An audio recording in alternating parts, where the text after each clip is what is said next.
Hello, it is April 9th, 2015, and welcome to our studio in Timmins, Ontario. This is episode 1, Name That Podcast.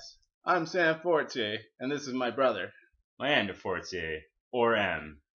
I'd go with M.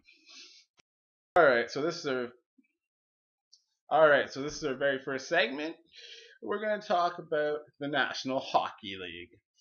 More specifically, we're going to talk about whether people cheer for Canadian teams like Toronto or Montreal, but teams like Boston have, I don't know, like half, three quarters Canadian players. What's the deal with that? Like, What happened to the old days? The Toronto team was named the Arenas. That's because they played there. in an arena? Is that what you got at? I guess. Maybe. No, not even probably. They probably played on rinks outside. Yeah. I don't know. Like, I think that it's more cultural. Like, Montreal is like the Canadien de Montréal. It's an organization that represents the community. It also represents the French Canadian community that's not just in Montreal and across, like in even not non-French Canadians. You go out to Alberta, even Florida, man. Except when you got all that talk about leaving Canada and all that. See this maple leaf? It's on the flag.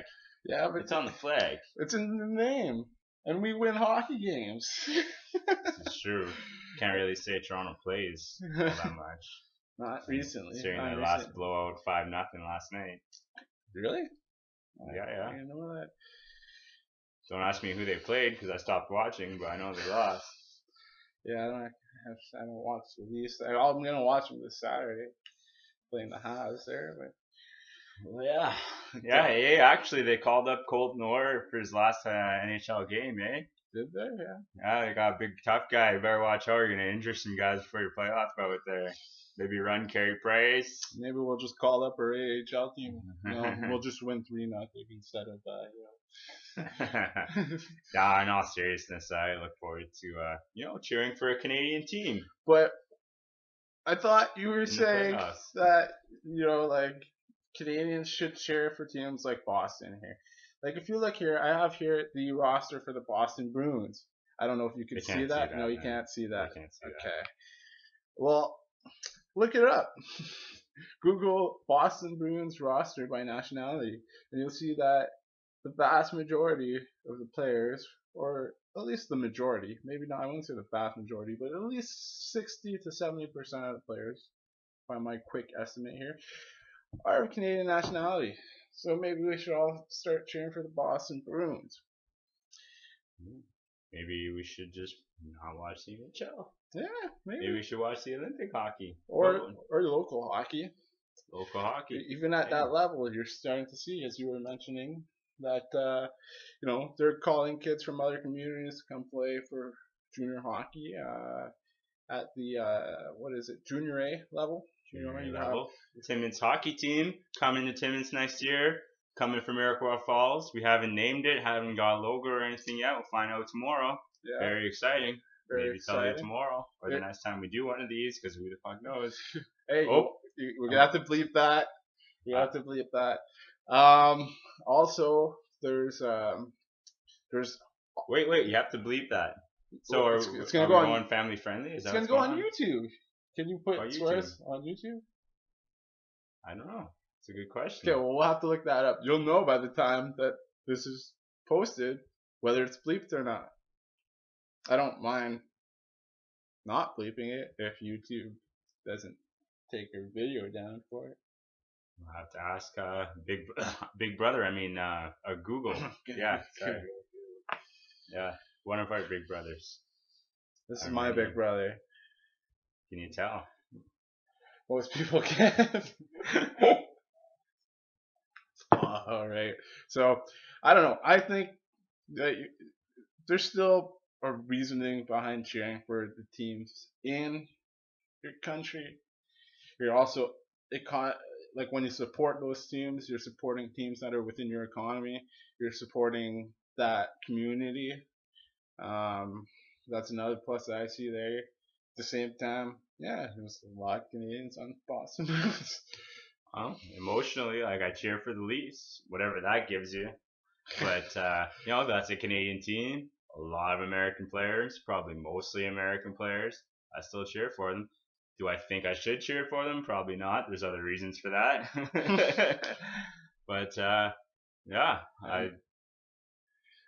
I was gonna use a cliche from a car show that recently is not gonna exist anymore, but I think that's copyright infringement. So we'll end it there. All right, so this brings us to our next segment. This segment is going to be our debate segment. This is something we'll have every show. And today we're going to talk about technology. We're going to talk about whether technology is good or bad.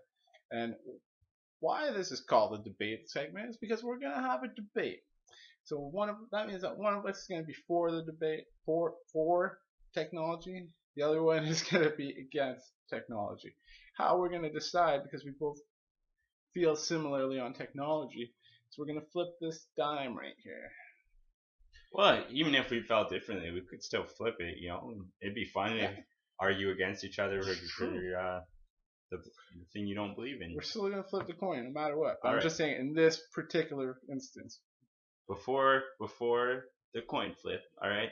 I'm gonna ask Google, friendly Google again. Hi Google. the definition of technology.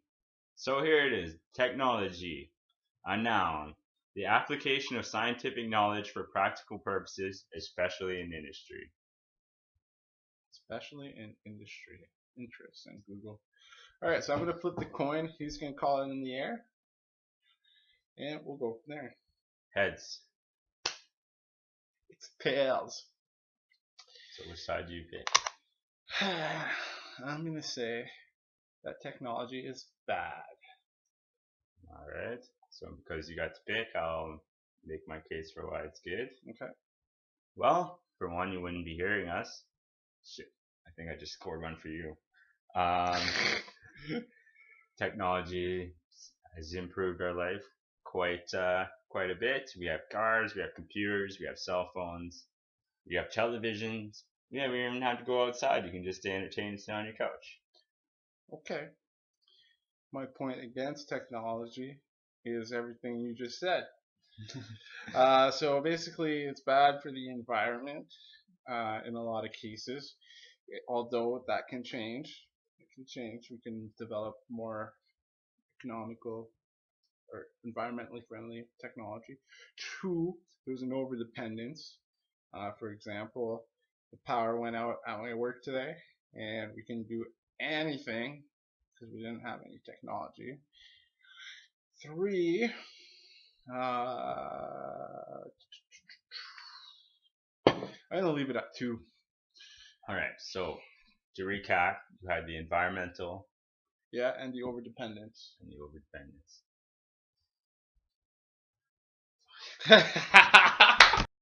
All right. So technology enables to communicate over vast distances, cross vast distances, and yeah, it's good. That's good. Well, yeah, you can communicate across vast distances. You're never going to replace the face-to-face interactions like we're having now. Not with our viewers, of course, because that's because of technology. Yeah. See, he doesn't want you guys to see us. Well, you can come visit. If you're nice. Like, if you're a nice person, I'd go for coffee. Yeah. But you probably don't want to come to Timmins, which we'll talk about Timmins on a further segment, I'm sure. Timmins would be a very hard place to live in without technology. Without the technology to heat our homes or travel. Well, either way, when you're traveling, you either need some sort of public transit or the technology in your car.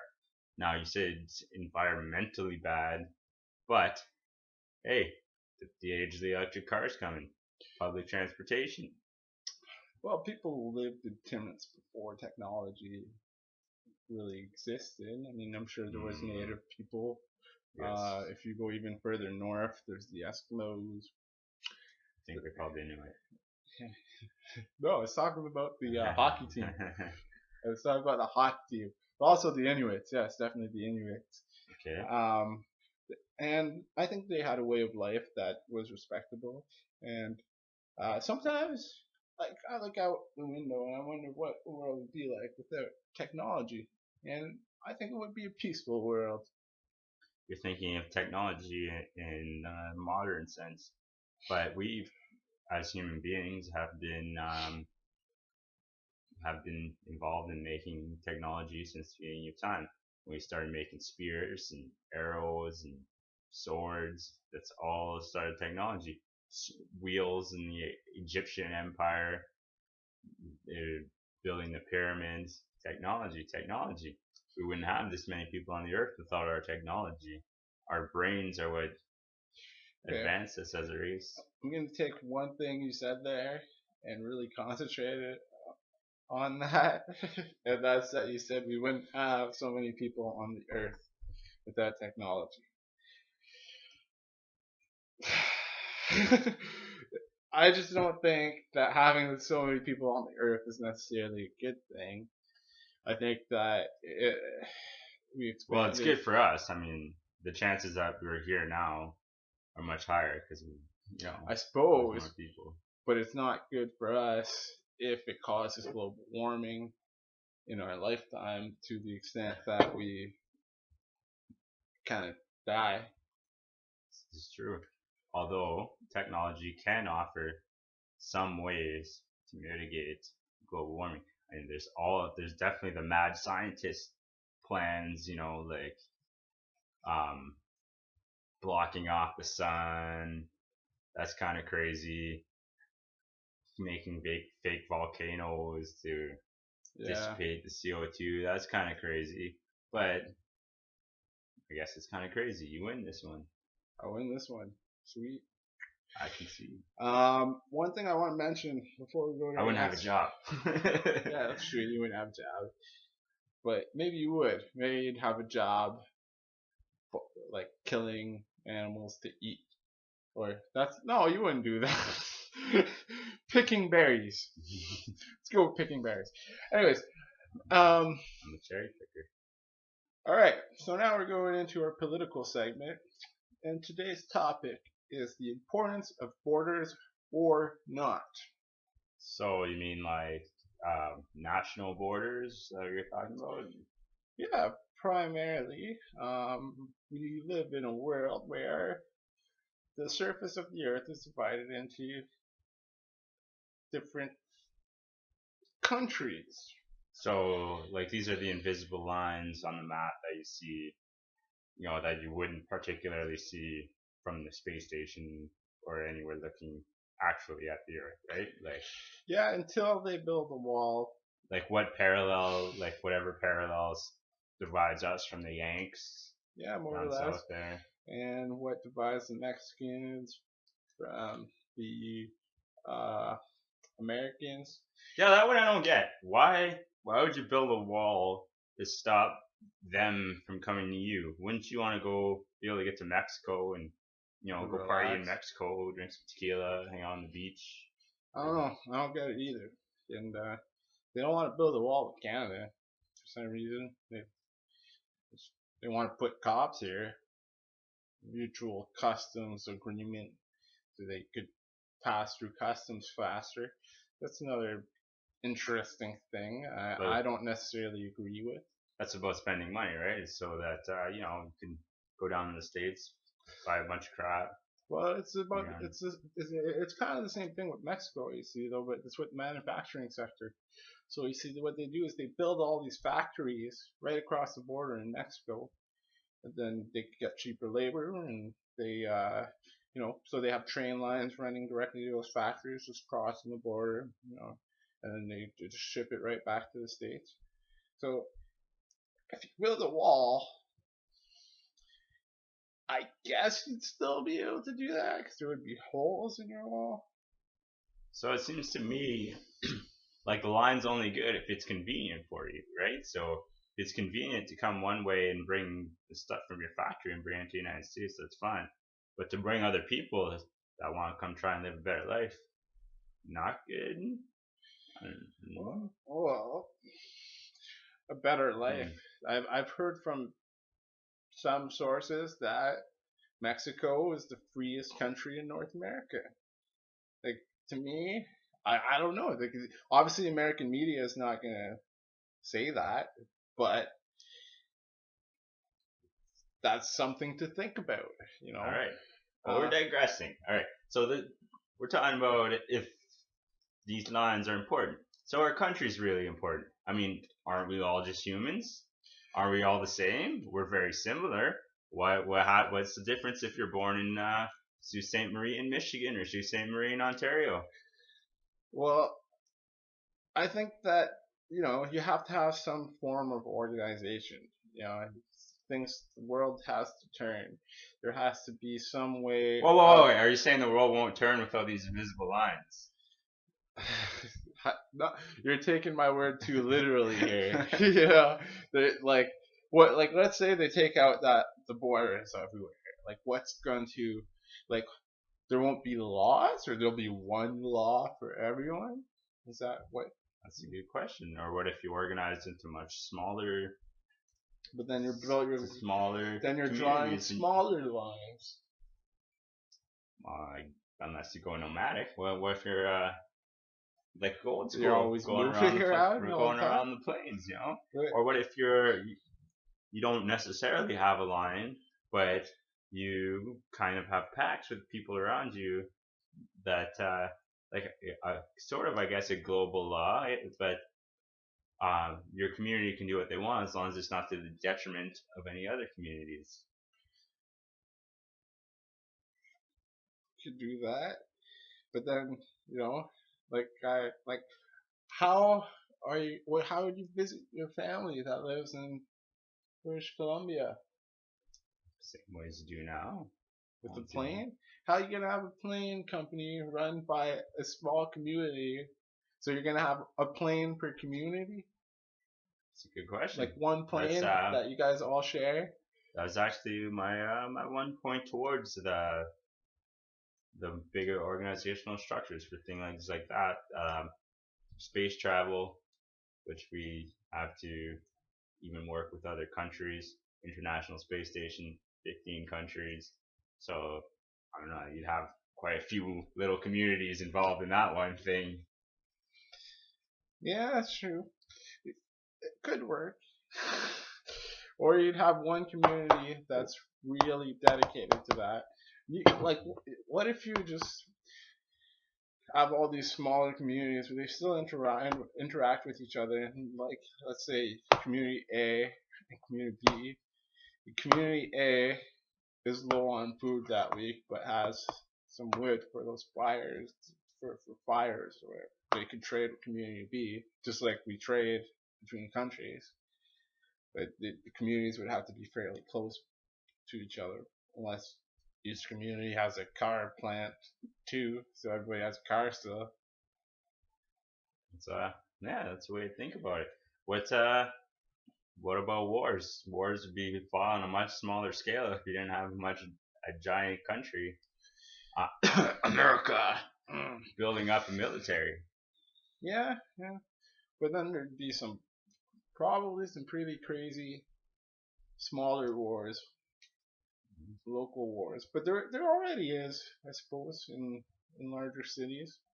Chicago, How do you where deal with healthcare? yeah, like everybody in the community has a particular purpose. You have one surgeon, you have one nurse, one guy that builds computers, develops websites. Hmm. Sound dangerously like communism. Not really. Am I gonna have to alert Big Brother? Oh wait, Big Brother already knows they're uploading this on purpose. It's Hmm. okay. We support the that association in the background that I won't name for copyright reasons. Speaking of associations, what about those Toronto arenas? I really meant that the Toronto team was made up of players from local arenas, so I called it the Toronto Arenas, which kind of sounds like a weird name, but the name they settle with, the Maple Leafs, doesn't really strike fear in your enemies, anyways. Yeah, that's true.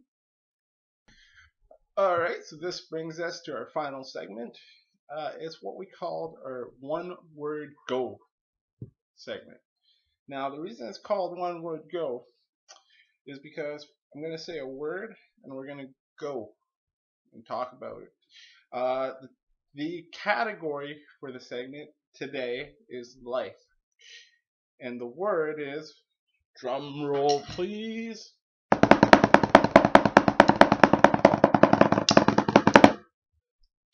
food. Okay, so food. Something that we all eat if we're lucky. Most of us in Canada. Yeah, that's true. I ate before doing this. As did I. I ate multiple times today, actually. I'm probably gonna eat after I do this because I'm getting kind of hungry. But there's more to food than just taking it and putting it in your mouth or putting it in the oven and just eating it. There's more to food than that. Where does food come? What is a food chain? Yes, what is the food chain? This. Would you like to elaborate on that? Because as far as I know, it's a triangle. No, that's the food chart. That's the food pyramid. That's the food pyramid. Yes. The food chain. A food chain assumes, let's say, a hierarchical certain superiority. Structure of, well, I guess you could call it superiority, yes. So you would say, like, a lion eats a gazelle eats grass, and the grass, I guess if you want to include in the food chain, does some photosynthesis with the sun and the water and nutrients from the ground, right? As humans, because of our previous subject, technology, we've managed to become the very top of the food chain, for good or bad. Now, some people say, so if you think about it, we drink cow's milk, and we incorporate cow's milk into many other products that we like to call dairy products. We're the only species that eats another species' milk. It's kind of weird. We're the only species that drinks milk and eats dairy products after being after baby. That too. Right? That too, yeah. I think there has been some sort of cross species in the wild and in domestication between different animals eating different animals' milk. Really? Yes. Yeah. Like let's say on the farm or something.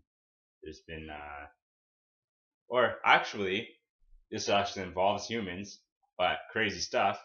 On a documentary I've seen, a human woman breastfeeding a kind of a monkey.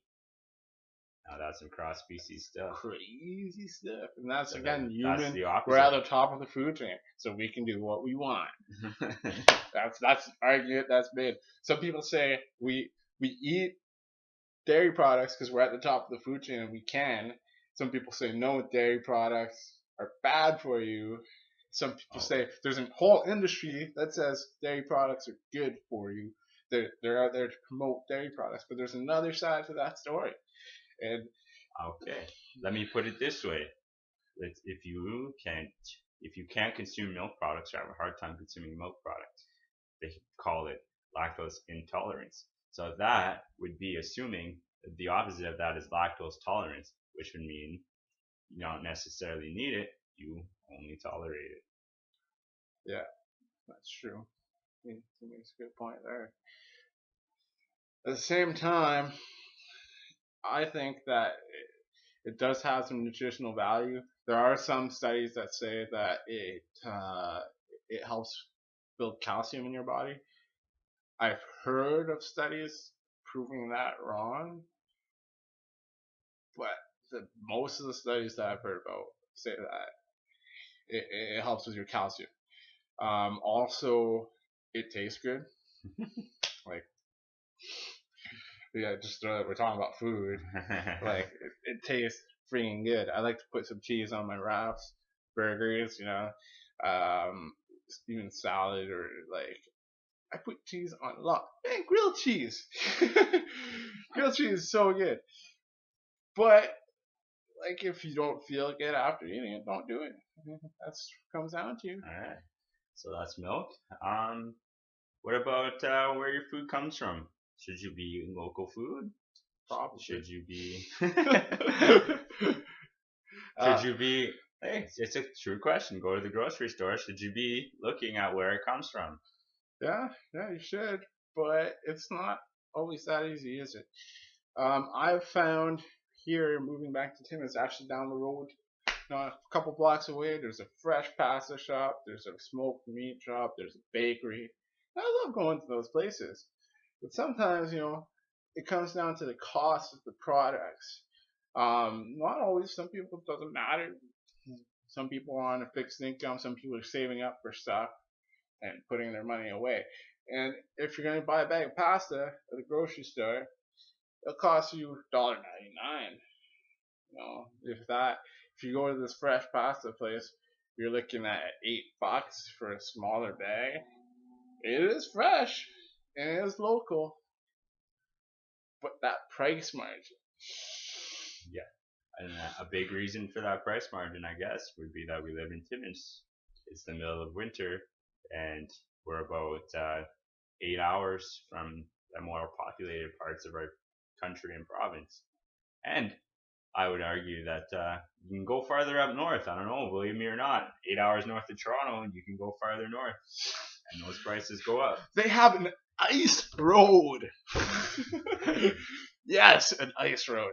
So that means that the people that live in those communities actually are anxious for winter so that they can leave the communities, come back freely, and have that freedom to move around. Imagine that, people in Toronto being anxious for winter.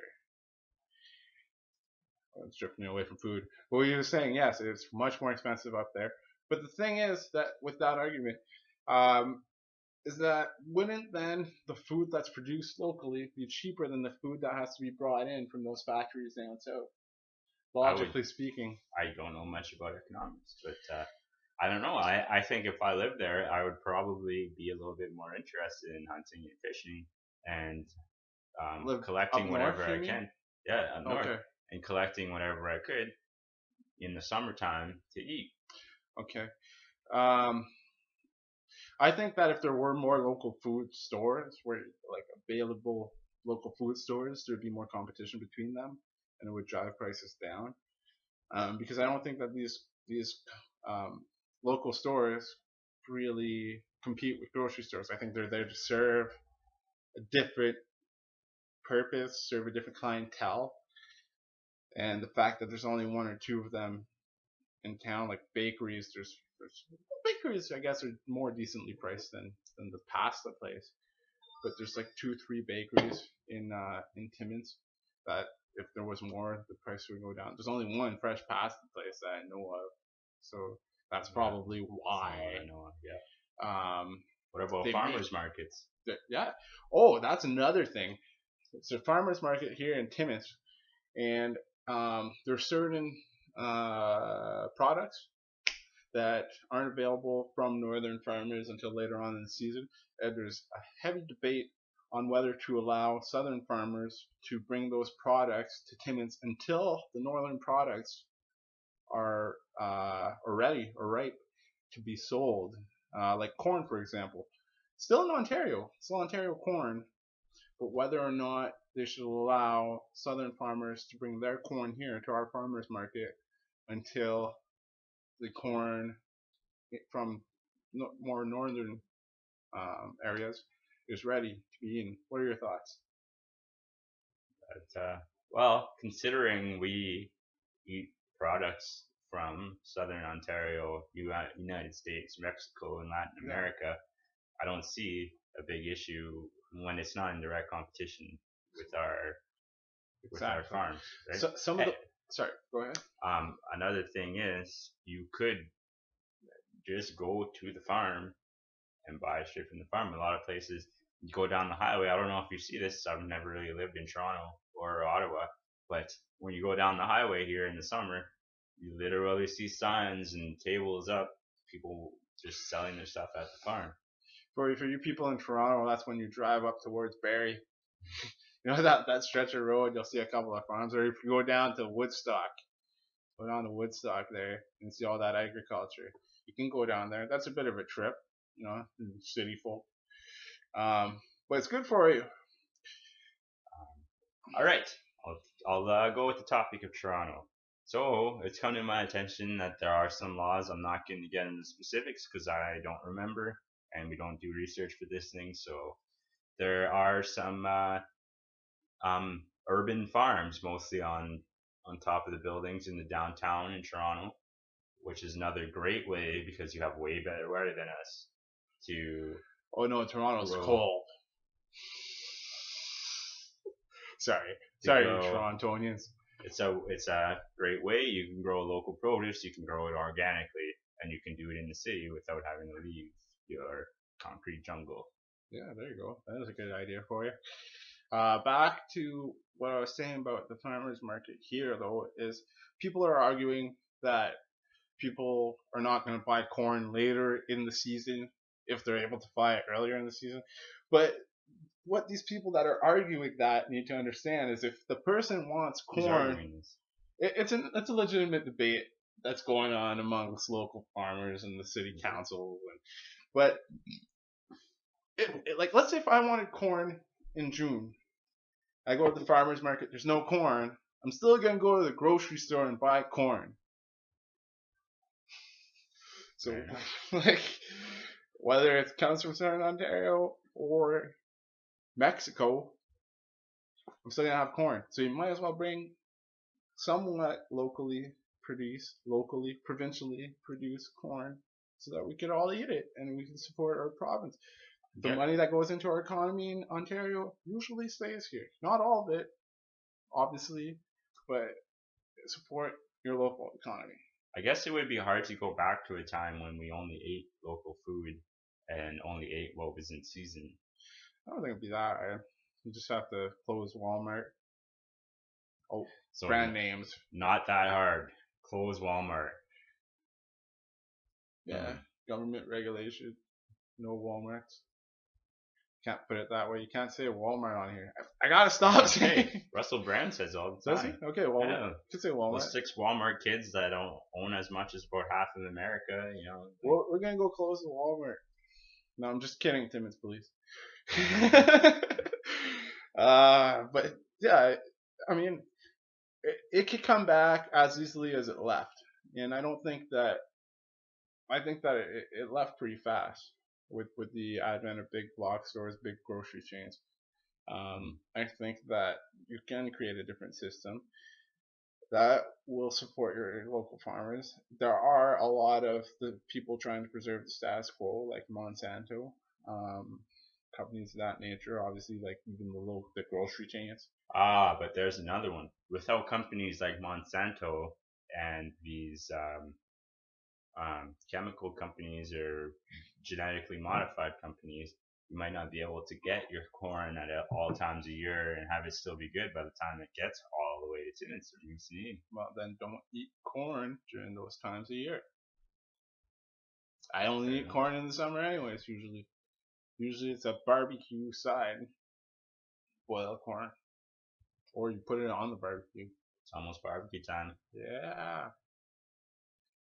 Torontonians are looking at been barbecuing all winter.